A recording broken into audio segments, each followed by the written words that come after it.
Informal consultations are continuing under the two subsidiary bodies and the Paris Agreement Working Group.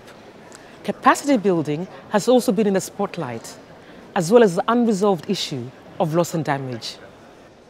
Capacity building, along with finance and technology transfer, is one of the so-called means of implementation.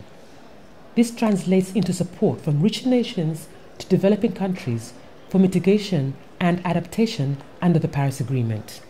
Needless to say, for developing countries, capacity shortages are a very big impediment to their ability to contribute to the global effort. Because without capacity, only those with capacity will be able to contribute. So it's a very simple proposition that we're making, that we want to be on board, we want to contribute as developing countries, and we will contribute. On the conference front, the Paris Committee on Capacity Building met to thrash out operational issues. Later on in the Durban Forum, countries shared capacity building experiences and lessons on efforts to reduce emissions and adapt to climate change. In all fairness to the process, any negotiating process is going to be difficult because, as they say, the devil is in the details. Everyone can agree on the general statement that I'm making, that support is needed, but how to tailor that support, how to provide it, how to account for it. The issue of support permeates loss and damage discussions. Loss and damage arises when climate change impacts go beyond what is possible to adapt to. The two-day SUVA expert dialogue addressed how to provide international money to those people suffering from the worst impacts of climate change.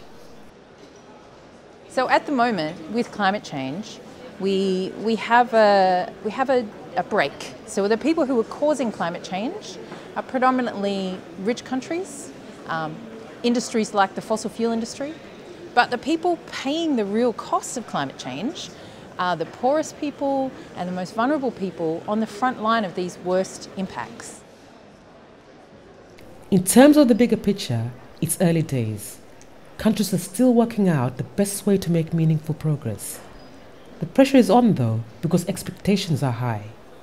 I think till now we are seeing some progress. We are seeing a concrete vision coming from the co-chairs of the APA and the chairs of the SBI and SBSTA, work from the facilitators.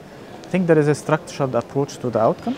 Nonetheless, having said that, I think for the African group we highlighted even in our opening statement that our expectation is to have not an equal progress on things, but at least issues that are lagging behind would be achieving more progress, so we can have like what we are all looking for, which is an operationalization, a full operationalization of the Paris Agreement. Capacity building discussions continue on Friday. There'll also be a facilitative sharing of views. So please do join us as we continue to bring you daily video highlights from Bonn.